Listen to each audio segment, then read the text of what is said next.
हिंदू ये डिसाइड कर लें उन्हें मुसलमान से लड़ना है या गरीबी से लड़ना है। मुसलमान ये डिसाइड कर लें कि उन्हें हिंदू से लड़ना है या गरीबी से लड़ना है। हिंदू मुस्लिम तो हो ही नहीं सकता। उनके घर में मुसलमान मित्र उनके साथ, उनके पिताजी के साथ रहता था। मोदी जी हमेशा बोलते हैं अगर एक अच्छा अस्पताल बनता है तो क्या उसमें बैन हो जाता है? हिंदू के लिए होता है, मुसलमान के लिए नहीं होता। अच्छा सड़क बनता है, क्या मुसलमान उसको नहीं यूज़ कर रहा? जो अगर महिला प्रसूति में मिलता है धन तो क्या मुसलमान की जो औरतें उनको नहीं मिलता? उनको भी मिलता। ज़्यादा लोगों ने किया। मोदी जी के सबसे अच्छे दोस्त जो हैं वो अरब कंट्रीज़ के हैं। वो रोज़ के टर्म्स में उनसे बात होता है। अगर मोदी जी एंटी मुस्लिम होते तो जहाँ ये लोग इंस्पिरेशन लेते हैं वो क्या हमारे साथ होते? नमस्कार, आप देख रहे हैं वन इंडिया हिंदी। मैं हूं पंकज कुमार मिश्र और आज मैं अकेला नहीं हूं। मेरे साथ ये एक नई किताब है और साथ ही इस किताब के ऑथर हैं सुदेश वर्मा।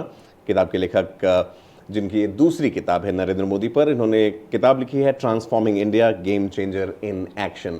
और आज सुदेश वर्मा जी हमारे साथ मौजूद हैं। सुदेश वर्मा, इन्हें तारुफ की, इंट्रोडक्शन की ज़रूरत नहीं है। मैं कहूँगा आपने इनको कई टीवी शोज़ में देखा होगा, अंग्रेज़ी समाचार चैनल, हिंदी समाचार चैनल और साथ ही इनके कई आर्टिकल्स देश के सारे पब्लिकेशंस में भी छपते हैं। सुदेश जी, सबसे पहले जो आपको मैं जानना चाहूँगा आपसे, ये आपकी दूसरी किताब है नरेंद्र मोदी जी पर और ये आ रही है चुनाव के ठीक बीचों बीच। हमने अक्सर देखा है कि अभी जब कुछ मतदान के चरण ख़त्म हो गए हैं तब से अचानक से भारतीय जनता पार्टी के स्वर में, अगर मैं कहूँ कि प्रधानमंत्री के स्वर में भी थोड़ा बदलाव आया है। और अक्सर लोग ये सवाल उठा रहे हैं कि क्या प्रधानमंत्री मोदी को हम हिंदू मुस्लिम के अलावा किसी तीसरे पर्सपेक्टिव में देख सकते हैं? इससे मैं बातचीत आपसे शुरू करना चाहूँगा, फिर हम लोग इस किताब पर आएंगे। बहुत बहुत धन्यवाद पंकज जी, वन इंडिया हिंदी के लिए आपने मुझे बुलाया। मैं बहुत शुक्रगुजार हूँ और आशा करता हूँ कि आपके जो दर्शक हैं, जो रीडर्स हैं, उन्हें पसंद आएगा आपका ये इंटरव्यू। देखिए, नरेंद्र मोदी जी को हिंदू मुस्लिम के बाइनरी में देखना एक बहुत बड़ा अन्याय है उनके साथ। अच्छा। क्योंकि आपको मैं याद दिलाऊंगा, चुनाव के समय जब कैंपेन हो रहा था 2014 के चुनाव के पहले जी, पटना रैली याद करिए जहाँ बॉम्ब ब्लास्ट हुआ था। हाँ, उन्होंने कहा था कि हिंदू ये डिसाइड कर लें उन्हें मुसलमान से लड़ना है या गरीबी से लड़ना है। मुसलमान ये डिसाइड कर लें कि उन्हें हिंदू से लड़ना है या गरीबी से लड़ना है। यही बात उन्होंने पाकिस्तान के लिए बोली थी। अच्छा। तो लड़ाई गरीबी के खिलाफ है। नरेंद्र मोदी जी उस गरीबी को रिप्रेजेंट किए, उस गरीबी को भोगे हैं अपने जीवन में। और वहाँ से उत्पन्न हुई है नरेंद्र मोदी की एक अवधारणा कि कैसे देश और समाज को बदला जाए। तो यहाँ हिंदू मुस्लिम तो हो ही नहीं सकता। उनके घर में मुसलमान मित्र उनके साथ, उनके पिताजी के साथ रहता था, जो पढ़ाई लिखाई किया उनके घर में रह के। आपके पहले किताब में इसका वर्णन है, मैंने और पढ़ी है। पूरा लोकेलिटी जो है वो भी मुसलमानों का इलाका है। जी, वडनगर। तो एक ऐसे व्यक्ति को आप मुसलमान के खिलाफ अच्छा एक्सपेक्ट ही नहीं कर सकते। ओके। और मैं आपको बताऊं, अगर गुजरात के आंकड़े आप लिए, जब वो मुख्यमंत्री थे तो भले ही पश्चिम बंगाल जहां लेफ्ट फ्रंट की सरकार थी, ममता जी के पहले की सरकार, जी, वहां पर 2% गवर्नमेंट में रिप्रेजेंटेशन था, 10% अगर पॉपुलेशन था। जबकि गुजरात में 7% मुसलमानों का पॉपुलेशन और गवर्नमेंट जॉब में रिप्रेजेंटेशन 10 से 12%। अच्छा। तो कहेगा एंटी मुस्लिम। ये नैरेटिव जो है मीडिया चलाती है, नैरेटिव विपक्ष के लोगों ने चलाया, उन्हें सूट करता था कि नरेंद्र मोदी जी को विलेन बना दो, बोलो। लेकिन मुसलमान तबका जो है वो जागरूक हो चुका है। आपने देखा ट्रिपल तलाक के मुद्दे पर भी, ये ट्रिपल तलाक का मुद्दा कोई मोदी जी का एंटी मुस्लिम होने के कारण नहीं है, तो प्रो वुमेन होने के कारण है। जब बराबरी की हम बात करते हैं, कोई भी ऐसा एक्शन आप इस सरकार का नहीं दिखाएंगे, जहां भी नहीं दिखा पाएंगे जहां मोदी जी ने ऐसा डिसीजन लिया हो जो मुसलमानों के खिलाफ गया हो। देखिए, बात करना बराबरी की, बात करना कि आप इन सब चीज़ों से ऊपर आइए। अगर जो मोदी जी हमेशा बोलते हैं अगर एक अच्छा अस्पताल बनता है तो क्या उसमें बैन हो जाता है? हिंदू के लिए होता है, मुसलमान के लिए नहीं होता। अच्छा सड़क बनता है, क्या मुसलमान उसको नहीं यूज़ कर रहा? जो अगर महिला प्रसूति में मिलता है धन तो क्या मुसलमान की जो औरतें उनको नहीं मिलता? उनको भी मिलता। ज़्यादा लोगों ने किया है और एनालिसिस करता है कि उन लोगों ने ज़्यादा यूटिलाइज किया है क्योंकि वो गरीब हैं। ये तो आंकड़े हैं, ज़्यादा बच्चे होते हैं, ये आंकड़े हैं, ज़्यादा बच्चे नहीं, वो आंकड़े हैं। वो आंकड़े हैं क्योंकि बच्चे ज़्यादा क्यों होते हैं इसके बहुत से आयाम हैं, उस पर हम लोग फुल प्लेज डिस्कशन कर सकते हैं। बिल्कुल। लेकिन मोदी जी को एंटी मुस्लिम बोलना ये वेस्टेड इंटरेस्ट को सूट करता है। कहीं भी एक्शन में आप नहीं दिखा पाएंगे। नहीं तो आप बताइए, मोदी जी के सबसे अच्छे दोस्त जो हैं वो अरब कंट्रीज़ के हैं। वो रोज के टर्म्स में उनसे बात होता है। अगर मोदी जी एंटी मुस्लिम होते तो जहाँ ये लोग इंस्पिरेशन लेते हैं वो क्या हमारे साथ होते? हमारे बहुत अच्छे मित्र हैं सब वो लोग भारत का, मोदी जी के अंडर में। तो ये कहना एक पॉलिटिकल नैरेटिव को सूट करता था, वो नैरेटिव भी अब खत्म हो जाएगा। मुसलमान भी रियलाइज़ किया है कि हिंदू के साथ ही रहना है आपको, एंटी हिंदू करके क्या करोगे, एंटी बीजेपी करे। अरे जो पार्टी आपको अच्छा लगता है, जो पार्टी आपको ज़्यादा दे सकता है, उन्नति, मॉडर्निज्म दे सकता है, आपको एजुकेशन दे सकता है, हेल्थ दे सकता है, उसको चुनेंगे। इसको सिटीजन सेंट्रिक पॉलिटिक्स की तरफ हम बढ़ रहे हैं। तो नेचुरली जब एक बदलाव होता है ना, पहले की बदलाव तो कास्ट बेस्ड, रिलीजन बेस्ड, कभी आपने सुना कि डेवलपमेंट बेस्ड पॉलिटिक्स भी हो सकती है? इसका क्रेडिट तो आप नरेंद्र मोदी जी को देंगे कि डेवलपमेंट को एक विचारधारा के रूप में प्रेजेंट किया। 2014-2019 में वो डेवलपमेंट प्लान पर ही आए थे। और अभी जैसा आपने जिक्र भी किया सुदेश जी की मीडिया में भी इस तरह का प्रोपेगेंडा चला दिया जाता है। आप खुद भी मीडिया रिलेशंस के सदस्य हैं बीजेपी से, आप फॉर्मर स्पोक्सपर्सन भी रह चुके हैं। नरेंद्र मोदी जी पर एक और आरोप ये लगाया जाता है, चूंकि आपकी किताब Narendra Modi ji as a personality पर ही चर्चा करती है, कि वो मीडिया से बातचीत नहीं करते हैं। अक्सर ऐसा देखा जाता है कि वो कभी टू वे कम्युनिकेशन नहीं होता है। इस पर किस तरह से मतलब बीजेपी क्या सोचती है इस बारे में, आप क्या सोचते हैं इस बारे में? देखिए, आप अगर पिन पॉइंटेड क्वेश्चंस पूछें किस चीज़ का नरेंद्र मोदी जी ने जवाब नहीं दिया, तब मैं बताऊंगा कि मीडिया का रिलेवेंस होता है। अच्छा। आप बताइए, नरेंद्र मोदी जी ने किस प्रश्न का जवाब नहीं दिया हो अपने भाषण में जी, और उन्होंने मन की बात को जो एक इंस्ट्रूमेंट बनाया है जिसमें अपनी मन की बात करते हैं, लोगों की उन्नति की बात करते हैं, भारत कैसे विकसित हो रहा है उसका गाना गाते हैं और लोगों के बारे में बताते हैं। तो आप ये बताइए, ऐसा व्यक्ति, सवाल हैं नहीं, काफी सारे ऐसा व्यक्ति है, मीडिया क्या पूछना चाहती है, आप जो पूछना चाहते हैं उसका जवाब ही दे ही रहे हैं। उस टाइम को वो क्रिएटिव एनर्जी में लगा रहे हैं, लोगों के उन्नति में लगा रहे हैं, बढ़ोतरी में लगा रहे हैं। आप बताइए, डॉक्टर मनमोहन सिंह के बारे में आप बोल सकते थे कि मीडिया से इंटरेक्शन जरूरी था, क्योंकि बात ही नहीं करते थे। लेकिन काम भी बात करता है। ये तो मीडिया के थ्रू तब बात करेंगे ना। अब यहाँ तो सोशल मीडिया का जमाना है, सोशल मीडिया के थ्रू इंटरेक्ट कर सकते हैं आप। इतना बड़ा प्लेटफॉर्म अवेलेबल है, स्मार्टफोन का पेनिट्रेशन, इंटरनेट का पेनिट्रेशन इतना ज़्यादा है, इस देश में सबसे ज़्यादा है। तो फिर ऐसे समय में उनके पास बहुत सा जरिया है लोगों से कम्युनिकेट करने का। प्रधानमंत्री मीडिया के लिए नहीं बने, लोगों के कारण बने। मीडिया यही बोलती है ना कि हम लोगों की बात को लाते हैं, यही मीडिया बोलती है ना कि हम लोगों की बात को आपके सामने लाते हैं, आप जवाब दीजिए। तो मोदी जी हर चीज़ का जवाब पहले ही दे देते हैं, तो क्या प्रश्न पूछ रहा है बताइए।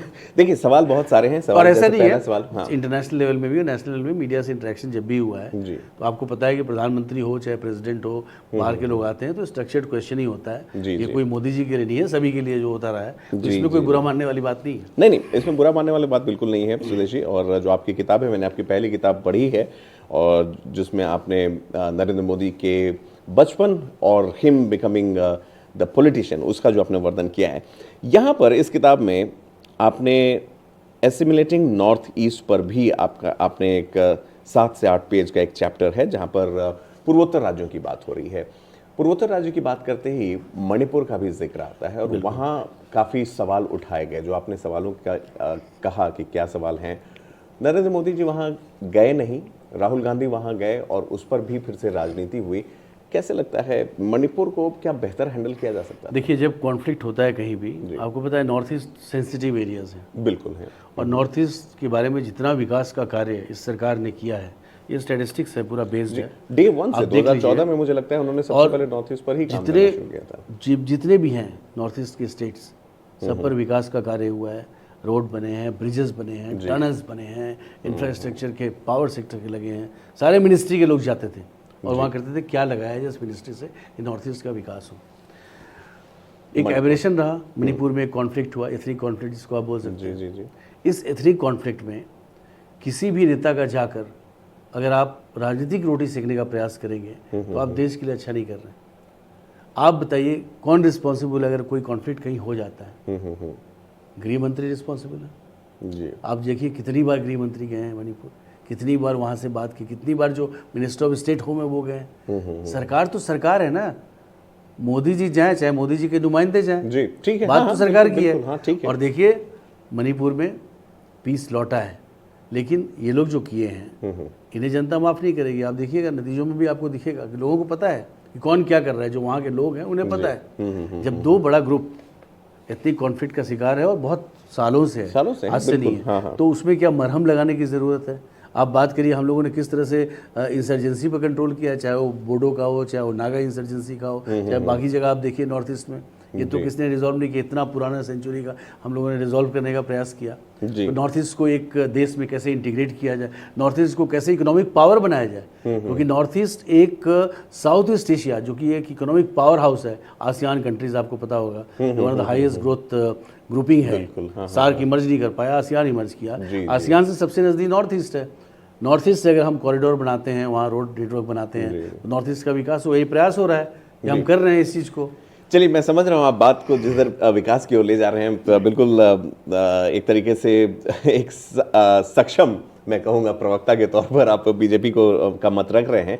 लेकिन सवाल अक्सर ये भी उठाया गया था कि ये जो कॉन्फ्लिक्ट हुआ मणिपुर में, उसको किस तरह से इमीडिएटली ठीक किया जा सकता था? क्या चीफ मिनिस्टर की जिम्मेदारी थी? चीफ मिनिस्टर बीजेपी के रिप्रेजेंटेटिव थे, तो उन पर भी सवाल उठे, और खास करके नरेंद्र मोदी जी के पूरे डिसीजन मेकिंग पर। चलिए, उस पर हम लोग आएंगे। एक चीज और है जो इन चुनावों में, और मैं देख रहा हूं अगेन आपकी किताब से ही चैप्टर उठा रहा हूं, मोदी की गारंटी। मोदी की गारंटी अब एक, सर मुझे लगता है कि ये एक पंच लाइन बन चुका है। अब ये एक वो नहीं रहा है, नारा नहीं रहा है। कई सारी गारंटियां मोदी सरकार देती है। उन्होंने हेल्थ के लिए दिया, उन्होंने आयुष्मान भारत लॉन्च किया, उन्होंने ट्रैवल के लिए दिया, बहुत सारे वंदे भारत लॉन्च किए। अभी जो 80 करोड़ लोगों की बात हो रही है जिनको सरकार राशन देती है, बहुत सारे क्रिटिक्स ये कहते हैं कि भाई ये किस तरह का विकास है अगर 80 करोड़ लोग अपना जीवन यापन ही नहीं कर पा रहे, उन्हें सरकारी डोल पर काम चलाना पड़ रहा है, तो ये हो जाता है इनकी गारंटी। वहीं दिल्ली सरकार अगर कुछ देती है तो रेवड़ी हो जाता है। इसका डिफरेंस, विरोधाभास? देखिए, अगर आप लोगों को एम्पावर करने के लिए कुछ देते हैं, उनका हक उनको देते हैं, भोजन मिलना उनका हक है, तो फिर तो सभी लोगों को मिलना चाहिए। इस देश के नागरिक है, सबको मिलना चाहिए। इस देश के नागरिक हैं वो। और मोदी जी के जो भी स्कीम है, आप समझने का प्रयास करें। एक गरीब व्यक्ति, गरीब परिवार, अगर उसके यहाँ कोई बीमार हो जाता है तो उसकी पूरी इकोनॉमी चरमरा जाती है। बिल्कुल। वो अपने रिश्तेदारों से मांगेगा, अपने दोस्तों से मांगेगा, और नहीं तो महाजन से जाके मांगेगा, उसका डेट रेट में आ जाए, खत्म हो गई उसकी जिंदगी। आयुष्मान भारत उसको गारंटी देता है कि 5 लाख रुपए तक का तुम इलाज हर साल करा सकते हो। ठीक है। और इसमें बहुत लोगों ने, करोड़ों लोगों ने इसके तहत इलाज किया है। बिल्कुल, बड़े शहरों में हमने देखा है। 80 करोड़ लोगों को मुफ्त अनाज दे रहे हैं, जिससे कि वो भूख से ना मरे, भूख के बारे में सोचना ना पड़े। नहीं तो अपने बच्चों को भेजते हैं फैक्ट्री में, जाओ काम करो, कुछ करो परिवार के लिए, और बच्चे की ज़िंदगी खत्म हो जाती है। और 75,000 करोड़ रुपया जरूर इसमें जा रहा है, लेकिन ये उनको एम्पावर कर रहा है, जिससे कि वो अपने बढ़ोतरी के बारे में सोच सके और कैसे इकोनॉमिक के इंटीग्रेट करें, अपने बच्चों को स्कूल भेज सकें जो फ्री है। वो तभी भेजेंगे जब उनकी ये गारंटी होगी कि उनको खाना मिल रहा है और उनको चिंता करने की ज़रूरत नहीं है। पीएम आवास के तहत उनको घर मिल रहा है, सब कुछ मिल रहा है। अब वो अपनी बढ़ोतरी की सोच सकते और कंट्री में इंटीग्रेट कर सकते। तो कंट्री में इंटीग्रेट तभी करेंगे इकोनॉमी में जब वो सक्षम होंगे। तो एक सक्षम बनाना और वैसे लोगों को दे देना जिसको ज़रूरत नहीं है। जैसे आप सबको बोल दीजिए कि बिजली माफ़, भले ही हम बहुत ज़्यादा कमाते हो, कम कमाते हो, तो ये एक हो गया पॉलिटिकल गिमिक। अच्छा, ये सक्षमता को नहीं बढ़ा रहे रेवड़ी हो गया। अगर गरीब को दे दें आप, ठीक है। जैसे मदन लाल खुराना जब आए थे मुख्यमंत्री बने, तो उन्होंने बोला था कि 150 रुपये लगेगा, आप जलाओ बल्ब, कोई दिक्कत नहीं है। तो ये हुआ, एक आप एम्पावर कर रहे हैं, उसको रेवड़ी नहीं दे रहे हैं आप। अच्छा। गरीबों के लिए कर रहे हैं। लेकिन वो पंकज जी को दें और सुदेश वर्मा को दें वही चीज़, तो ये हो जाएगा कि आप पॉलिटिकल स्टंट कर रहे हैं। अच्छा, ये फर्क समझने की ज़रूरत है। और देश में वो अगर इंटीग्रेट नहीं करेंगे हमारे 80 करोड़ लोग, तो वो सड़क पर आ जाएंगे। एक ऐसा वार शुरू होगा देश में, इसको आप संभाल नहीं पाएंगे। इसलिए बहुत ज़रूरी है कि उनको भी हम उस स्केल में लाएं। और इसलिए मोदी जी ने हमेशा धन्यवाद दिया है उन टैक्स पेयर्स को जिनके कारण ये हो पा रहा है। इसलिए हमें जो बहुजन हिताय बहुजन सुखाय की बात करते हैं, जब हम दीनदयाल उपाध्याय जी की इंटीग्रल ह्यूमनिज्म की बात करते हैं, तो इकोनॉमिक एम्पावरमेंट की बात करते हैं। इकोनॉमिक एम्पावरमेंट हो रहा है उनका। चलिए, बेहतर है। सुदेश जी का कहना है कि जो घर, आवास और भोजन और दवाओं की व्यवस्था जो की जा रही है वो इसलिए है ताकि वो तबका इस बात से निश्चिंत रहे कि उसकी अगली रोटी कहाँ से आएगी, रादर वो फोकस करे अपने भविष्य को लेकर। सुदेश जी, आपके किताब में डिजिटल इंडिया का जिक्र है, मन की बात, और फिर भारत का रीडिफाइनिंग भारत का भी 3 चैप्टर आपने इसमें रखे हैं। एक, जब सबसे पहले शुरुआत हुई थी तो आत्मनिर्भर भारत की बात हुई, अब सिर्फ भारत तक सीमित रह गए थे, उसके नाम, उसके कल्चर, और उसके पावर को लेकर बात होने लगी थी। आपको लगता है कि विकसित होते भारत को कहीं ना कहीं जिस तरह से प्राइम मिनिस्टर मोदी की सरकार देखती है कि जितना वो आगे जाए उतना अपने विरासत से भी जुड़ा रहे, इसको लेकर जो है, चाहे वो राम मंदिर का मामला हो, चाहे वो अन्य मंदिरों के निर्माण जीर्णोद्धार की बात हो, इस सरकार ने काफ़ी ज़्यादा तवज्जो उस पर दिया है। कैसे बैलेंस बनाएंगे, एक तरफ साइंस एंड टेक्नोलॉजी, एक तरफ एआई, फिर एक तरफ विरासत की बात, जो कि कई मायनों में बहुत लोगों ने कहा कि इस पर इतना जोर देने की ज़रूरत नहीं थी, उससे बेहतर होता कि हम कुछ और पर चीज़ों पर काम करते। देखिए, अगर आप अपने रूट से कनेक्टेड नहीं है तो आप कुछ भी कर जाइए, उसका कोई मतलब नहीं है। क्योंकि हमारी जो परंपरा है हजारों साल की, इसके तहत हमने सीखा है कि किस तरह एनवायरनमेंट को बचाया जाए, किस तरह लोगों की इज्जत की जाए, किस तरह सभी इंसान को उसका वो हक मिले जिससे वो अपनी बढ़ोतरी के बारे में सोच सके। ये सब भारत की सोच है। जब इंडिया दैट इज़ भारत लिखा गया कॉन्स्टिट्यूशन में, तो इसी भारत के स्पिरिट की बात की। लेकिन इंडिया वाले डोमिनेट कर गए, जो एलिट थे, और वो भारत के बारे में सोचने लगे। वो भारत जो गांव में रहता है, यही जो महात्मा गांधी जी की आपने बात छेड़ी थी, महात्मा गांधी जी की बात को मानते तो पंचायत सिस्टम को शुरू से मजबूत करते, और पंचायत से पावर लेके ऊपर जाते, ऊपर से पावर लेके नीचे नहीं आते, ऊपर बैठ के नहीं डिसाइड करते कि हमारे लिए क्या सही है। आज वो होने जा रहा है। नीति आयोग ने वही किया है कि हर स्टेट को अपने मुताबिक डेवलप करने का अधिकार है, तो उस चीज़ को हम लोग इम्प्लीमेंट कर रहे हैं। और आप बताइए, अपनी विरासत को ही अगर आप भूल जाएंगे तो आपकी आइडेंटिटी फिर क्या रह जाएगी? और आपकी आइडेंटिटी जिसके लिए आप जाने जाते हैं, वो आइडेंटिटी खत्म। आज के बताइए, जो भारतवर्ष का प्रत्येक व्यक्ति को हम लोग बोलते हैं हिंदू है, क्यों बोलते हैं? वो चाहे वो मुसलमान हो, चाहे वो क्रिश्चियन हो, चाहे कोई भी हो, हिंदुस्तान क्या उसकी संस्कृति हिंदू नहीं है? हिंदू संस्कृति क्या है? हम अपने बुजुर्गों की इज्जत करते हैं, ठीक है। भाई हमारा लक्ष्मण ही होता है। कभी हम औरंगजेब को भाई नहीं मानते, क्योंकि औरंगजेब ने दारा सिखों को मार दिया था, ठीक है। तो एक परंपरा जो है जिसकी हम इज्जत करते हैं, और ये परंपरा कहाँ से आई है? भगवान श्री राम से। तो सनातन जो सनातन वैल्यूज भगवान श्री राम क्या हैं? वो embodiment of the best cultural values any society can have. तो उसकी जगह हम बात करते हैं तो कहाँ से एआई के खिलाफ, एआई को भी हम यूज करेंगे। हिंदू सभ्यता बहुत पुरानी है, सनातन आईटी को भी हम यूज करेंगे जी। और हम बहुत भव्य सभ्यता थे, बहुत एडवांस सभ्यता थे। लोगों के बोलने से हम स्नेक्स एंड लैडर्स की नहीं हो जाएंगे। जी। ये तो 250 साल का इतिहास है, जब ब्रिटिश ने हमें जबरदस्ती बताया कि तुम कुछ नहीं जानते हो, हम राज करेंगे तभी तुम आगे बढ़ोगे। उनकी लेगेसी को भी पीछे हटाया गया। लेगेसी को तो हटा ही दिया हम लोग। लॉ जो चेंज हुआ, इंडियन पेनल कोड को चेंज किया गया, एविडेंस एक्ट को चेंज किया गया। इसकी ज़रूरत थी क्योंकि ये बेस्ड ब्रिटिश सिस्टम पर थी। कुछ और चीज़ें हैं जो ब्रिटिश सिस्टम है वो अगली बार जब मोदी जी आएंगे तो वो भी बदल जाएगा। ये कुछ हमें बताते चलिए क्या क्या प्लान है। मुझे लगता है कि यूसीसी तो चलिए आ ही गया है, हाफ वे मुझे लगता है कि पुलिस रिफॉर्म होना चाहिए, मुझे लगता है लीगल रिफॉर्म होना चाहिए, क्योंकि आम व्यक्ति जो है वो इन दो चीज़ों से काफ़ी परेशान होता है। और मुझे पता है कि मोदी जी इस पर सोच रहे होंगे और ज़रूर ही इसको एजेंडा में लाएंगे। और बीजेपी के एजेंडा में तो हमेशा से रहा है पुलिस रिफॉर्म, लीगल रिफॉर्म कैसे करना है। ठीक है, चलिए एक आखिरी सवाल आपसे सुदेश जी लेना चाहूँगा। मुझे लगता है बहुत सारे दर्शक हमारे ये भी सोच रहे होंगे कि अक्सर बीजेपी को लार्जर देन लाइफ प्रोजेक्ट किया जाता है। कुछ लोग कहते हैं कि मीडिया भी उनके साथ है, उनकी अच्छाइयों को दिखाता है, बुराइयों को नहीं दिखाता है। मैं इस चुनाव के दौरान कई उत्तर प्रदेश के कई लोकसभा क्षेत्रों में गया जहां पर मैं लोगों से मिला, और वहां एक बात अक्सर आ रही थी सामने, जो समर्थन नहीं करते हैं बीजेपी का, वो ये कह रहे थे कि बीजेपी करती कुछ नहीं है लेकिन दिखाती है कि उसने बहुत कुछ किया है। अब जब ये मेंटालिटी घर में दिमाग में अगर घुस जाती है, आपको लगता है कहीं ना कहीं बीजेपी जो कि एक इतनी बड़ी पार्टी है जिसने कई माध्यम से लोगों तक अपनी बातें पहुंचाई, फिर भी एक बड़ा तबका अगर इस तरह से सोचता है कि भाई कहा तो ये था लेकिन हुआ नहीं, तो उसमें कहीं आपको लगता है कि विरोधाभास से कहीं गैप रह गया कम्युनिकेट करने में? देखिए, यस ऑफ कोर्स उनकी समझ में, देखिए ये तो विपक्ष के हैं, उनको आप नहीं समझा सकते, लेकिन वो ऐसा चश्मा पहने हुए हैं जो नहीं, वोटर समझेगा। और ये आपको वोटर्स की बात कर रहा हूं, मैं वोटर समझेगा, वोटर्स को दिख रहा है जो इंफ्रास्ट्रक्चर इन्वेस्टमेंट हुआ है इस देश में, पहले कभी नहीं हुआ था। हम ऑलरेडी 5th लार्जेस्ट इकोनॉमी हो गई, ये तो हकीकत है। ऑलरेडी हम 7% ग्रोथ की इकोनॉमी हो गए। IMF का प्रोजेक्शन देखिए भारत के बारे में क्या है। तो ये सब ऐसे ही तो नहीं हो रहा है ना, कुछ तो चीज़ सही किया होगा मोदी जी ने, वो तो क्रेडिट देंगे ना। जितना इन्वेस्टमेंट हुआ, देखिए मोदी जी का विजन बहुत बड़ा है और उनका मानना है कि भारत जैसे देश को अगर विकास करना है तो छोटे मोटे स्टेप से नहीं कर सकते हो। एक आइडियल टाइप बनाओ, उसको पूरा इम्प्लीमेंट करो।